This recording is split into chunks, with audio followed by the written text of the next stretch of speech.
Salve galera, como é que vocês estão? Espero que vocês estejam bem, sejam muito bem-vindos a mais um vídeo aqui do canal João Augusto Cura, quem vos fala.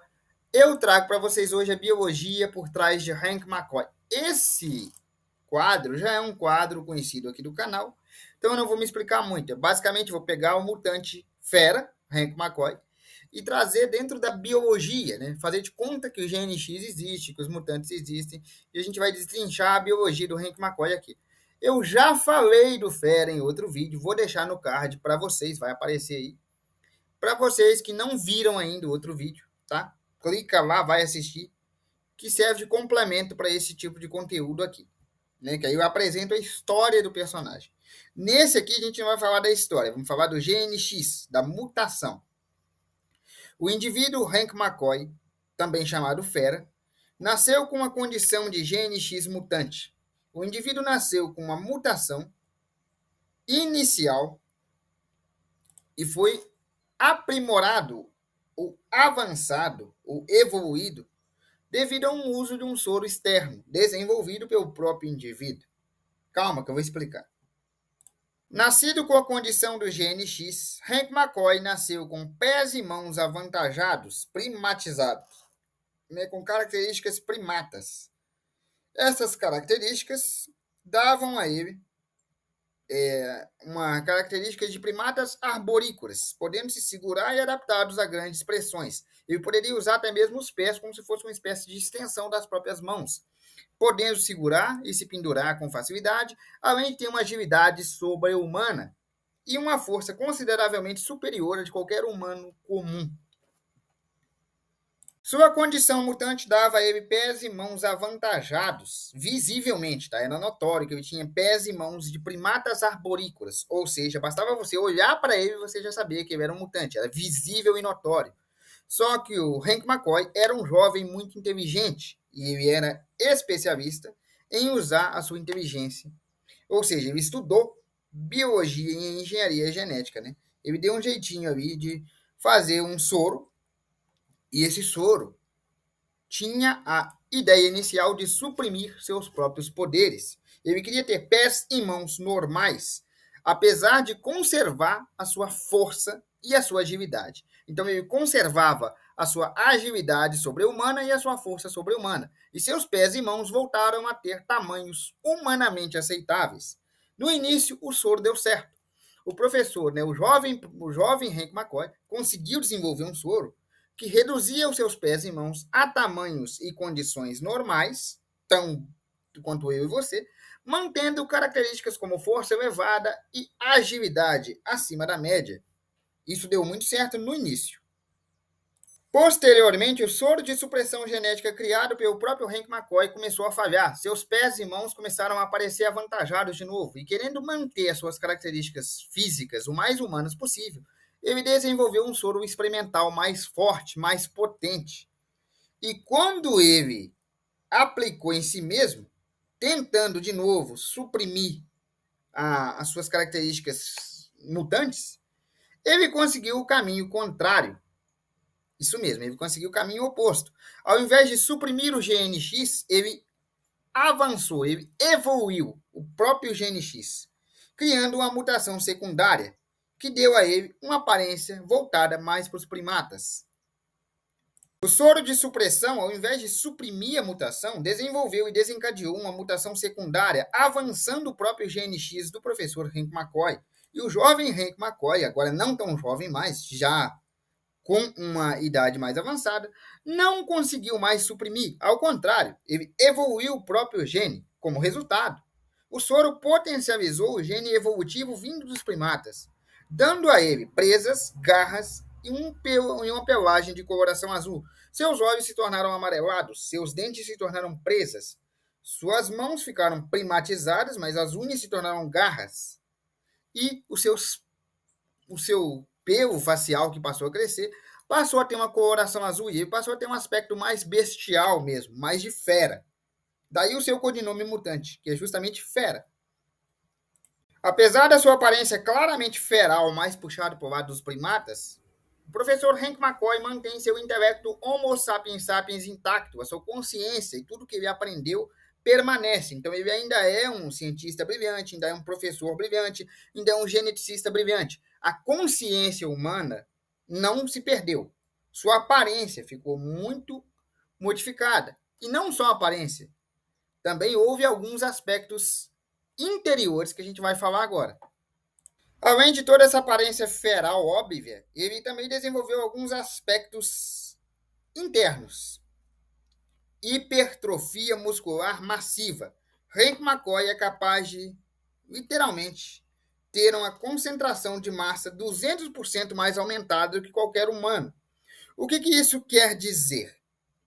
Ele tem massa muscular em 200%. Ou seja, o cara é pura massa magra e pelo. Ele não tem gordura corporal quase nenhuma.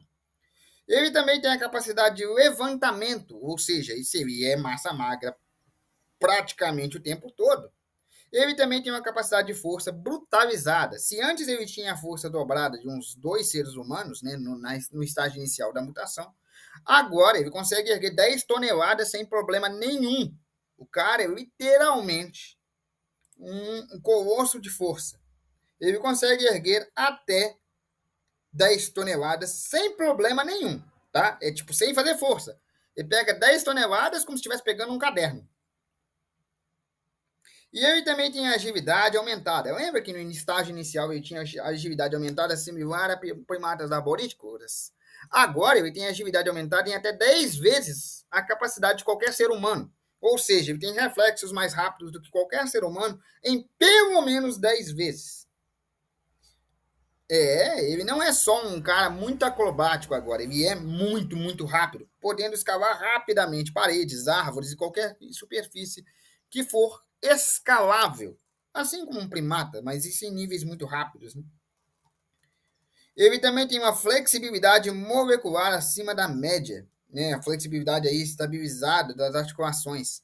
Ele pode se dobrar, se redobrar, enfim, fazer algumas acrobacias de forma muito fácil, também semelhantes a primatas. Coisas que humanos não fariam, nem mesmo ginastas, e ele faz numa boa. Bem, o professor Hank McCoy tem também uma epiderme resistente, ou seja, ele tem cicatrização acelerada. Não que ele seja regenerativo, tipo Wolverine, mas ele cicatriza muito mais rápido do que um humano comum por causa da sua mutação. Ele também tem agilidade similar a felinos. Sabe aqueles reflexos de gato? Ele tem. A audição dele é superior, podendo chegar a 40 Hz, ou seja, ele consegue escutar uma agulha caindo no chão e distinguir de onde ela caiu. A audição do cara é um nível absurdo. Similar à do Wolverine. Não é tão forte quanto a audição do Wolverine, mas é similar. O olfato dele também é aguçado, similar ao do Wolverine de novo. Né? Não é tão poderoso quanto o do Wolverine, mas é similar. Ele é um dos poucos que consegue distinguir pessoas pelo cheiro, tal qual o Wolverine. Fazendo um funcionamento compatível com o de felinos grandes, tipo, sei lá, um exemplo, onça, tigre, esse tipo de coisa. A sua aparência é, obviamente, animalesca, mas o professor Hank McCoy é dotado de um QI de 180. Então, assim, ele não é qualquer um, ele é um nível genial. Tá que se você olhar para a imagem aí agora, você vai pensar assim, é um bicho, é uma criatura. Mas ele é um cara com QI de 180. Então, assim, dá para respeitar o cara. Hank McCoy é a dualidade entre dois mundos. Se esse cara ficar nervoso, ele pode literalmente matar uma pessoa com muita facilidade. Ele tem garras presas, agilidade, força, tudo em níveis animalescos. Mas ele tem um QI de 180 e é uma pessoa muito inteligente e dotado de algumas faculdades. Ou seja, ele tem engenharia, tem ciência, o cara é dotado de algumas faculdades, ele é bem estudado. Ou seja, ele é o exato oposto. Ele é o gênio animal ou alguma coisa parecida. Apesar de ele ter uma aparência, como eu disse, feral, daí o codinome Fera, ele é um dos caras mais calmos, centrados e inteligentes da própria Marvel. É claro que a sua condição atual requer alguns cuidados. Os primeiros cuidados que o Hank McCoy tem que ter é com a ingestão de calorias, porque ele não pode ingerir calorias como um humano ingeria. Né? Na condição humana dele, ele não pode ingerir calorias como um humano ingeria. Hank McCoy tem que ingerir mais de 10 mil calorias por dia por causa da sua condição massiva. Então ele tem uma alta demanda calórica, mas isso aí é fácil, é só ele comer bastante. Ele também tem uma predisposição genética a de... Eu vou até tentar traduzir isso aqui de uma forma melhor. Ele tem uma predisposição genética à degeneração de metabolismo. Devido ao seu metabolismo acelerado, ele consegue regenerar, como eu disse, né? Ele consegue regenerar alguns ferimentos mais rápido do que os humanos, isso é bom. Só que as suas células envelhecem mais rápido também, porque ele regenera elas mais rápido. Isso tem um probleminha aí. E essa nem é a pior parte. A pior parte é a genética. Até agora o que eu falei dá para contornar. Ele tem que comer mais que a maioria. Tranquilo, é só ter uma geladeira cheia. E ele tem as células que envelhecem um pouco mais rápido. Tranquilo também, nada que seja grande problema. Só que a genética dele é um grande problema. Porque a instabilidade genética variável é um grande problema no caso dele, porque ele usou um soro que desencadeou uma mutação latente que era secundária, que não era a versão estável. Ou seja, ele pode sim continuar eventualmente evoluindo. Isso é um problema. Deixa eu explicar para você. O Hank McCoy nasceu com uma mutação. Ele era um mutante, só que ele tentou suprimir, como eu disse no começo do vídeo. Inicialmente deu muito certo, só que quando ele criou uma variação mais forte do soro, essa variação do soro deu uma melhorada na mutação dele, digamos assim. Aprimorou todas as características primáticas dele por dentro e por fora. João, você já falou isso? Pois é, mas e se eu te falasse que pode continuar evoluindo? Como assim? Se a mutação do Hank McCoy continuar evoluindo, ele não vai ter só a aparência de fera, ele vai ter a consciência de uma fera. Porque até agora ele tem a aparência de uma fera, mas a consciência de um humano normal, com todas as faculdades que ele fez, toda a boa educação, tudo que ele aprendeu, e permanece com ele ali, ele tem a consciência dele normal.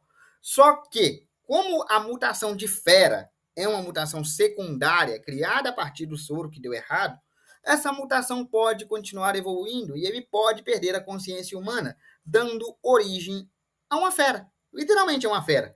Uma fera bestial, sem consciência. Fera, animal mesmo. Tipo o Wolverine feral.